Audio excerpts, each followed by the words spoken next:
Assalamualaikum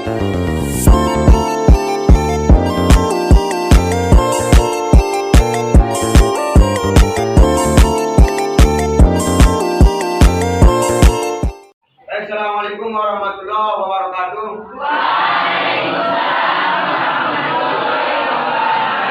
Alhamdulillah nasmanuhu wa nasta'inuhu wa nastaghfir wa na'udzu billahi min shururi anfusina wa min sayyiati a'malina. May yahdihillahu fala mudilla lahu wa may yudlil fala hadiya lahu. Asyhadu an la ilaha illallah wa asyhadu anna Muhammadan abduhu wa rasuluh. Amma ba'du. Tangga pertama, marilah kita panjatkan puji syukur kita kepada Allah Subhanahu wa taala. Masih bisa lagi kita melaksanakan belajar mengajar seperti bagaimana biasanya. Salam bertakan salam dan tercurahkan ke junjungan alam, yaitu Nabi besar Muhammad Sallallahu Alaihi Wasallam. Yang mana syafaat beliau yang kita harapkan di hari yang malah yang pau malun wala banun illa man atallaha biqalbin salim. Di hari yang mana tidak berguna harta, tahta, jabatan kecuali hati yang lurus. Baik, apa kabar kawan-kawan, sehat? Semangat? Baik, kita masuk pelajaran kita. Akidah akhlak. Kita masuk kepada pelajaran menghindari akhlak tercela. Menghindari akhlak tercela. Akhlak tercela itu apa aja? Apa? Saya bilang, pertama, fitnah itu apa? Pertama, fitnah. Fitnah itu apa? Apa beda fitnah dengan ghibah? Ghibah juga sangat berkesinambungan dengan fitnah. Apa beda fitnah dengan ghibah? Fitnah menuduh orangnya, ghibah juga menceritakan. Lebih simpelnya gini, fitnah itu kita menceritakan seseorang, menggunjing seseorang, tapi itu tidak terjadi, tidak ada dalil ataupun tidak ada bukti bahwasanya dia melakukan seperti itu.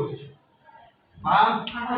Sedangkan ghibah kita menceritakan seseorang, tapi ada landasannya ataupun sudah terbukti. Contoh, ada kawan kita, dia itu tukang cabut loh. Memang dia sering cabut. Beda halnya dengan fitnah. Kalau fitnah itu kita bilang, kawan itu mencuri. Tapi dia tidak pernah mencuri. Itulah beda fitnah dengan ghibah.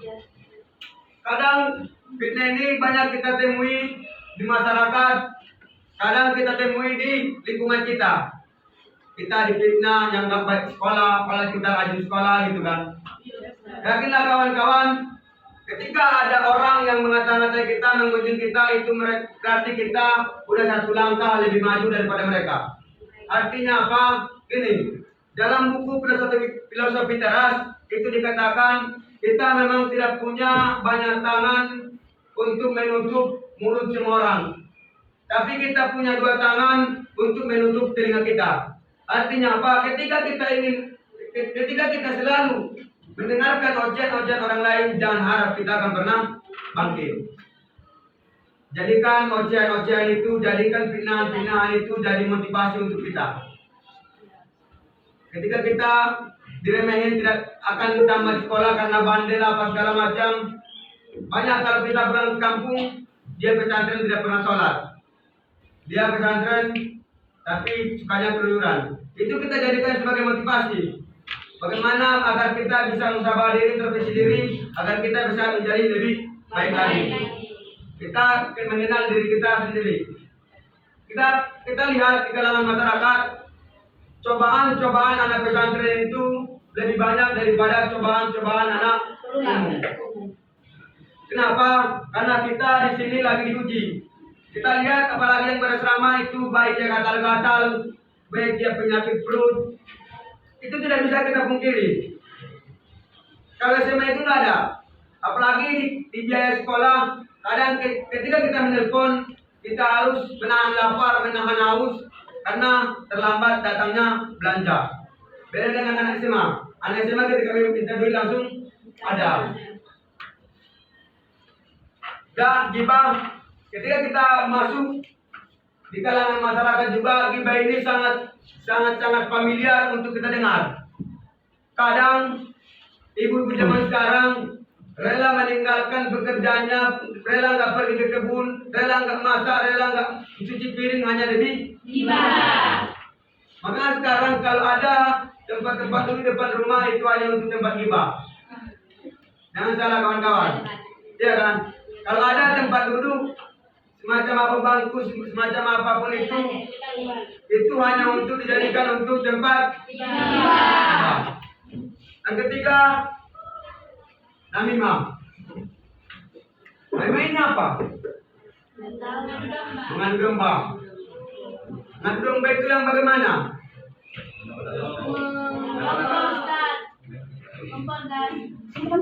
Kita mengadu domba seseorang agar berselisih, agar bertengkar, agar saling membenci.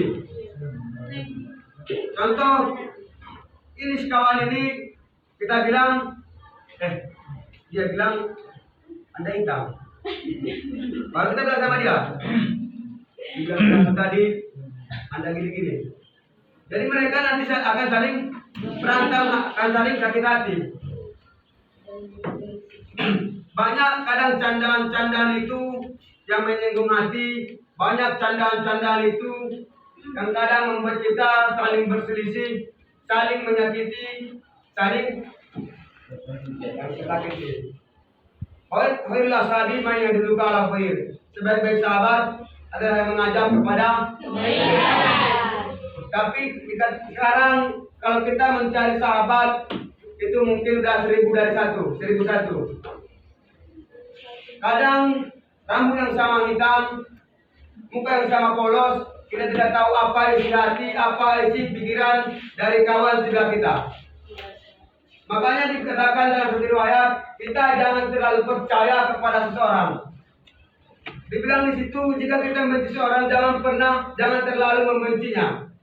Bisa jadi orang yang kita benci itu adalah orang yang akan menolong kita ataupun orang yang kita sayangi nantinya. Dan jangan juga mencintai seseorang itu berlebihan. Bisa jadi orang yang kita cintai adalah musuh terberat kita suatu saat nanti.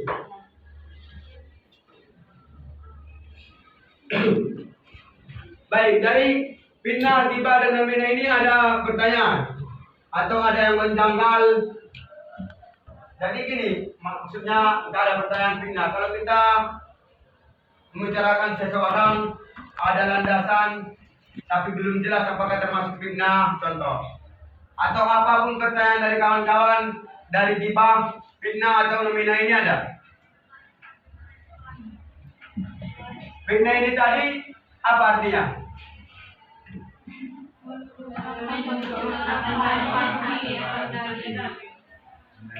Menuduh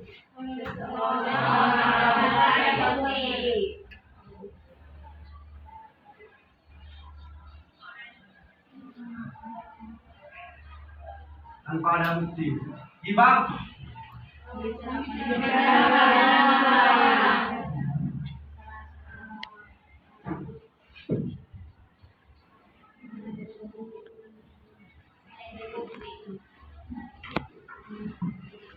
namimah ada domba.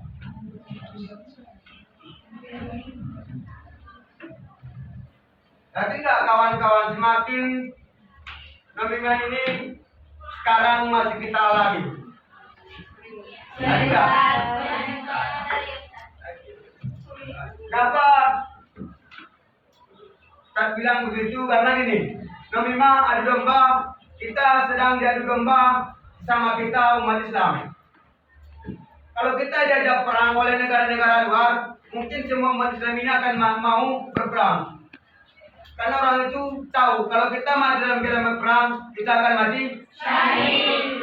Jadi dengan cara apa sekarang kita diadu domba, dengan cara apa kita sekarang dibodoh-bodohi? Kawan-kawan masih ingat tahun 2020? Apa yang terjadi tahun 2020? COVID-19.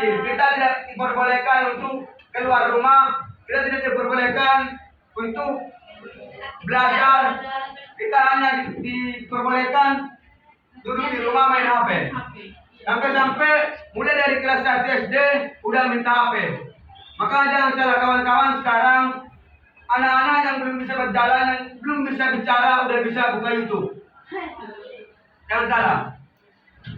Tapi tanpa kita sadari, dengan teknologi ini, semakin canggih teknologi, kita semakin terpengaruh.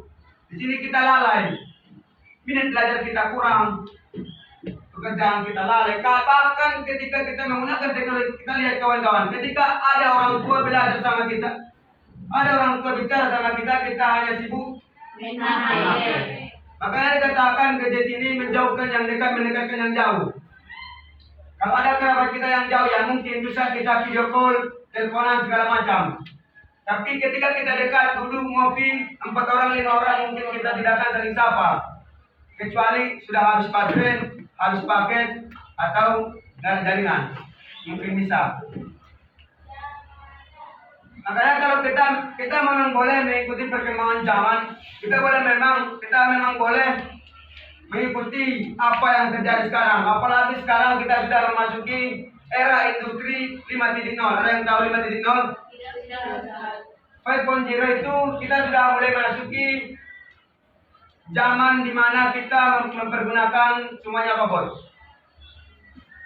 Di 4.0 kita masih menggunakan teknologi. Itulah komputer, kecanggihan komputer, HP, segala macam. Itu semakin meningkat. Di 5.0 ini kita sudah memasuki mesin tapi dengan kata lain robot.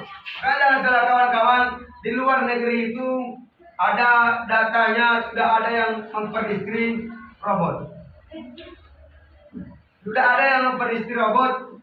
Cantik seperti cantiknya kawan-kawan, bisa masak, bisa nyapu, bagaimana layaknya seperti biasanya, tapi cuma satu yang dia tidak bisa, ngomel.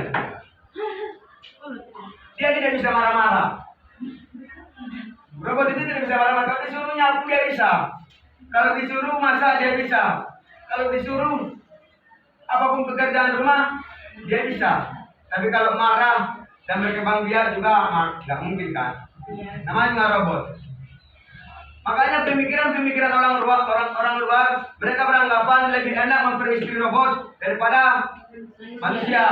Karena manusia artinya bisa berbolak-balik, bisa berubah. Kadang ketika kita salah, terlambat pulang, kita dimarahi. Tapi ketika robot rusak, ganti. Alasan pertama kenapa kita masuk kepada 5.0 itu untuk mengurangi resiko ketika dalam pekerjaan. Kita lihat kalau di pabrik, kalau kita buat manusia ada kesalahan dalam mesin itu, kena tangan terpotong. Itu kalau manusia kalau bekerja di pabrik. Coba kalau robot kena pun tangannya putus ganti, rusak ganti. Itu salah satu kenapa kita masuk kepada 5.0. Nanti kawan-kawan bisa searching kalau udah pulang ke rumah, itu sudah masuk era industri 5.0. Dan sekarang tukang pom bensin juga udah mesin. Makanya bayangkan kawan-kawan, ketika 5.0 ini masuk ke Indonesia, apa yang akan terjadi di Indonesia? Pengangguran semakin banyak. Pertama, dan kita itu mau menakan, jadi budak juga nggak bisa lagi. Maaf cakap, jadi budak, sekalipun kita mau jadi budak, kita tidak bisa dipergunakan lagi, tidak ada mesin. Mau ngisi bensin, robot. Mau nikah, robot. Apalagi, kalau nikah dengan robot itu mungkin gak ada walinya, cuma beli robotnya ada. Makanya sekarang kalau kita tidak ikuti perkembangan zaman ini, mungkin kita akan ketinggalan, mungkin kita akan dibodoh-bodohi. Tapi kita boleh mengikuti, tapi jangan terlalu terbawa arus. Kedar. Contoh kalau kita tidak pandai megang HP, megang laptop sekarang, mungkin kita akan terbawakan. Ya kan? Makanya kita boleh mengikuti perkembangan zaman, kita boleh memakai apa yang terjadi, tapi sekedar saja. dan kawan-kawan, jika memang sudah masuk 5.0, mungkin kita nanti akan tingkat pengangguran akan semakin banyak. Jangankan banyak nanti berbuka lowongan pekerjaan yang dipergunakan adalah robot. Ya, baik, waktu sudah habis. Mungkin demikian, mari kita tutup pelajaran kita dengan ucapan Alhamdulillah. Wabillahi taufiq wal hidayah. Assalamualaikum warahmatullahi wabarakatuh. Waalaikumsalam warahmatullahi wabarakatuh. Bring it down, bring it down, bring it down.